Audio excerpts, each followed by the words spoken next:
ರಾಜ್ಯ ಕಾಂಗ್ರೆಸ್ ಸರ್ಕಾರ ಅಧಿಕಾರಕ್ಕೆ ಬಂದು 3 ವರ್ಷ ಆಗಿದೆ. ಇದರ ಬೆನ್ನಲ್ಲೇನೆ ಸಂಪುಟ ಪುನಾರಚನೆಗೆ ಕಾಂಗ್ರೆಸ್ನ ಶಾಸಕರು ದೊಡ್ಡ ಮಟ್ಟದಲ್ಲಿ ಕಸರತ್ತನ್ನು ನಡೆಸ್ತಾ ಇದ್ದಾರೆ.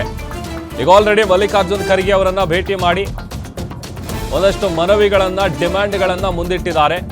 ಸುಮಾರು 25 ಶಾಸಕರ ಗುಂಪು ದೆಹಲಿಯಲ್ಲಿ ಬೀಡುಬಿಟ್ಟಿದ್ದಾರೆ. ಸಂಪುಟ ಪುನಾರಚನೆಗೆ ಹಕ್ಕೊತ್ತಾಯಿಸಿದ್ದಾರೆ ಶಾಸಕರು. ಶೀಘ್ರವಾಗಿ ಸಂಪುಟ ಪುನಾರಚನೆ ಮಾಡಿ ಅನ್ನುವಂಥ ಮನವಿ.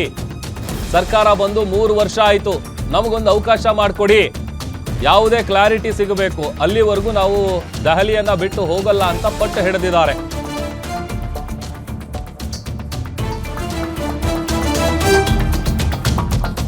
ನೋಡಿ, ಸಂಪುಟ ಪುನಾರಚನೆ ವಿಚಾರಕ್ಕೆ ಸಂಬಂಧಪಟ್ಟಂತೆ ಕಾಂಗ್ರೆಸ್ನ ಶಾಸಕರ ಟೀಮ್ ಮಲ್ಲಿಕಾರ್ಜುನ್ ಖರ್ಗೆ ಅವರನ್ನ ಭೇಟಿ ಮಾಡಿ ಮನವಿಯನ್ನ ಮುಂದಿಟ್ಟಿದ್ದಾರೆ. ಒಂದಷ್ಟು ವಿಚಾರಗಳಿಗೆ ಸಂಬಂಧಪಟ್ಟಂತೆ ಮಾತುಕತೆ ಕೂಡ ಆಗಿದೆ. ಈಗ ಆಲ್ರೆಡಿ 25 ಶಾಸಕರ ಗುಂಪು ದೆಹಲಿಯಲ್ಲಿ ಠಿಕಾಣಿ ಹಾಕಿದ್ದಾರೆ. ನಮಗೊಂದು ಕ್ಲಾರಿಟಿ ಬೇಕು, ಯಾಕಂತಂದರೆ ಈಗ ನಾನು ಹೇಳ್ತಾ ಇದ್ದಲ್ಲ, ಕಾಂಗ್ರೆಸ್ ಸರ್ಕಾರ ಅಧಿಕಾರಕ್ಕೆ ಬಂದು 3 ವರ್ಷ ಆಗಿದೆ. ಅದಾದ ಮೇಲೆ ಈ ಸಂಪುಟ ಪುನಾರಚನೆ ವಿಚಾರ ಪದೇ ಪದೇ ಮುನ್ನೆಲೆಗೆ ಬರ್ತಾ ಇತ್ತು. ಈಗ ಇತ್ತೀಚೆಗಷ್ಟೇ ಬೈ ಎಲೆಕ್ಷನ್ ಇದ್ದಂಥ ಕಾರಣಕ್ಕಾಗಿ ಆ ಒಂದು ವಿಚಾರ ತಣ್ಣಗಾಗಿತ್ತು. ಅದರ ಬೆನ್ನಲ್ಲೇ ಈಗೇನು ಬೈ ಎಲೆಕ್ಷನ್ ಮುಗಿತಾ ಇದ್ದಂತೆಯೇ ಸುಮಾರು 25 ಶಾಸಕರ ನಿಯೋಗ ದೆಹಲಿಗೆ ಹೋಗಿದ್ದಾರೆ. ಅಲ್ಲಿ ಮಲ್ಲಿಕಾರ್ಜುನ್ ಖರ್ಗೆ ಅವರನ್ನು ಭೇಟಿ ಮಾಡಿ ಸಂಪುಟ ಪುನಾರಚನೆ ಮಾಡಲೇಬೇಕು, ನಮಗೊಂದು ಕ್ಲಾರಿಟಿ ಬೇಕು, ಆ ಕ್ಲಾರಿಟಿ ಸಿಗೋವರೆಗೂ ಕೂಡ ನಾವು ಡೆಲ್ಲಿಯಿಂದ ಹೋಗಲ್ಲ ಅನ್ನುವಂಥ ಪಟ್ಟನ್ನು ಹಿಡಿದಿದ್ದಾರೆ ಅನ್ನುವಂಥ ವಿಚಾರ ಗೊತ್ತಾಗ್ತಾ ಇದೆ. ಆಮೇಲೆ ಒಂದು ಕಡೆ ಸಿದ್ದರಾಮಯ್ಯನವರು ಈ ಸಂಪುಟ ಪುನಾರಚನೆ ವಿಚಾರಕ್ಕೆ ರೆಡಿ ಇದ್ದರೂ ಕೂಡ ಹೈಕಮಾಂಡ್ನಿಂದ ಅದಕ್ಕೆ ಗ್ರೀನ್ ಸಿಗ್ನಲ್ ಸಿಕ್ಕಿಲ್ಲ. ಹಾಗಾಗಿ ಆದಷ್ಟು ಬೇಗ ಸಂಪುಟ ಪುನಾರಚನೆ ಮಾಡಬೇಕು, ನಮಗೂ ಅವಕಾಶ ಸಿಗಬೇಕು ಅಂತೇಳಿ ಸದ್ಯ ದೆಹಲಿಯಲ್ಲಿ ಬೀಡು ಬಿಟ್ಟಿರುವಂತಹ ಶಾಸಕರು ಹೈಕಮಾಂಡ್ ಮೇಲೆ ಒತ್ತಡ ಹೇರುವಂತಹ ಕೆಲಸಗಳನ್ನು ಮಾಡ್ತಾ ಇದ್ದಾರೆ. ಸೊ ಅಲ್ಲಿಗೆ ಇದು ಹೈಕಮಾಂಡ್ ಅಂಗಳಕ್ಕೆ ಹೋಗಿದೆ ಈ ಚೆಂಡು, ಸಂಪುಟ ಪುನಾರಚನೆಯ ವಿಚಾರ. ಈಗ ಕಾಂಗ್ರೆಸ್ನ ಹೈಕಮಾಂಡು ಈ ವಿಚಾರವಾಗಿ ಗ್ರೀನ್ ಸಿಗ್ನಲ್ ಕೊಡುತ್ತಾ, ಒಪ್ಪುತ್ತಾ, ಅಥವಾ ಏನು ಭರವಸೆ ಕೊಡ್ತಾರೆ? ಯಾಕಂತಂದರೆ ಈ ಶಾಸಕರೆಲ್ಲರೂ ಕೂಡ ನಮಗೆ ಒಂದು ಕ್ಲಾರಿಟಿ ಬೇಕು, ನಮಗೊಂದು ಕ್ಲಾರಿಟಿ ಕೊಡಿ, ಒಂದು ವೇಳೆ ಮಾಡೋದಾದರೆ ಯಾವಾಗ ಮಾಡ್ತೀರಾ, ಇದೆಲ್ಲ ವಿಚಾರಗಳನ್ನು ಹೇಳಿ ಅಂತ ಸ್ವತಃ AICC ಅಧ್ಯಕ್ಷರಾದಂಥ ಮಲ್ಲಿಕಾರ್ಜುನ್ ಖರ್ಗೆಯ ಮುಂದೆ ಈ ಎಲ್ಲ ಡಿಮ್ಯಾಂಡ್ಗಳನ್ನು ಇಟ್ಟು ಬಂದಿದ್ದಾರೆ.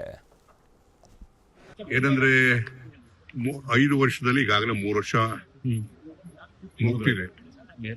ಒಂದು ಬ್ಯಾಚ್ಗೆ ಈಗಾಗಲೇ ಸಾಮಾಜಿಕ ನ್ಯಾಯನೂ ಒಳಗೊಂಡಂತೆ ಹೊಸಬರಿಗೆ ಅವಕಾಶವನ್ನು ಕೊಡುವಂತ ಕೆಲಸವನ್ನು ಆಗಿದೆ.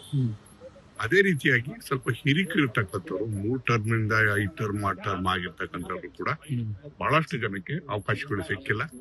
ಅದನ್ನ ಇಲ್ಲಿ ಇರತಕ್ಕಂಥದ್ದು 2 ವರ್ಷದಲ್ಲಿ ಮಾಡಿಕೊಡಿ ಅಂತಕ್ಕಂಥ ಮನವಿಯನ್ನು ಮಾಡಿದ್ವಿ.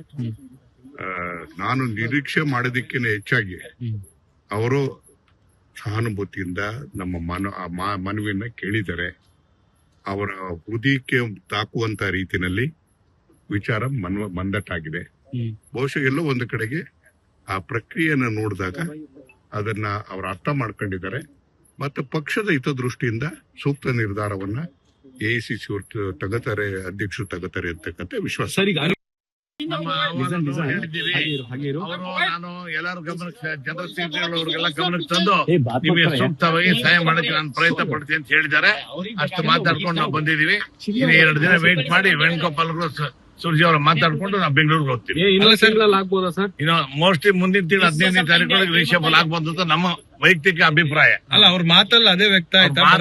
ಇಲ್ಲ, ಅವ್ರೇನಂದ್ರು, ನೀವೆಲ್ಲ ನಿಮಗೂ ಪಾಪ ನೀವೇನೋ ಬಹಳ ಸೀನಿಯರ್ ಇದ್ದೀರಿ, ಆಯ್ತು ನಾವು ಮಾತಾಡ್ತೀನಿ, ನೀವು ಸಹಾಯ ಮಾಡಕ್ಕೆ ಪ್ರಯತ್ನ ಪಡ್ತೀನಿ ಅಂತ ಹೇಳಿದ್ದಾರೆ.